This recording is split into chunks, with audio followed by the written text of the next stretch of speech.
او تهجد له وختي پاسه وختي پاسه رسول الله صلی الله علیه وسلم پر رمضان کې عموما 8 رکعات تهجد کړي تهجد اخر شپه کې کېږي 8 رکعات تهجد یې کړي دي رسول الله مبارک نو دوم کول شي سلورم کول شي شپږم کول شي عائشه بیبي فرمایي چې رسول الله مبارک کړي دي او 8 رکعات تهجد کوي او خپ قلار او پغه تهجد کې بدا فائدې چې دغه وخت رب العالمین په یو خاص کیفیت او په یو خاص حقیقت باندې اعلان کوي او سوي سوکشتا من یسألونی چې مانا اوغواړي چې زه ورکم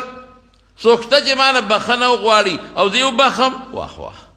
الله په خپل आवाज کوي سوکشتا چې بخنه اوغواړي زه وبخم سوک رزق وختون کې شته چې روزي ولا ورکم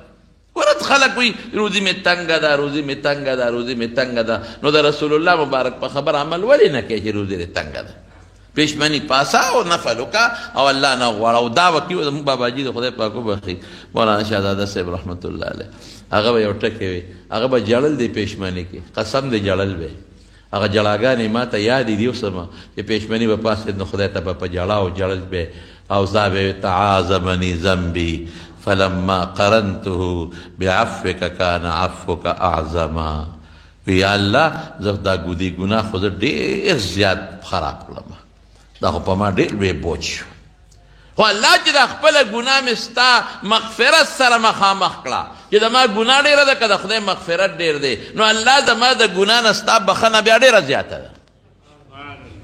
او بیا به څه وی یا الله مونږ تا ته نه دي ویلې چې دا آواز وکړه دا ستا پیغمبر مبارک فرمایي چې الله په خپل آواز کوي مونږ خو تا ته نه دي ویلې ته په خپله وایې چې ما نه بخنه وغواړه چې وبخم نو زه درنه غواړم مې بخه که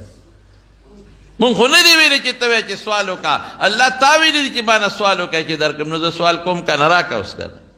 او الله مونږ خو نه دي ویلې چې رزق مونږ خدا نه دا سوال نه دی کړی چې ته داسې ووایه تا په خپله ویلي چې څوک روزي غواړي نو وله ورکومه نو الله روزي هم غواړم ماله روزي راکړي پېشمني پاسې تهجد وتا قبر دې سره ختمېږي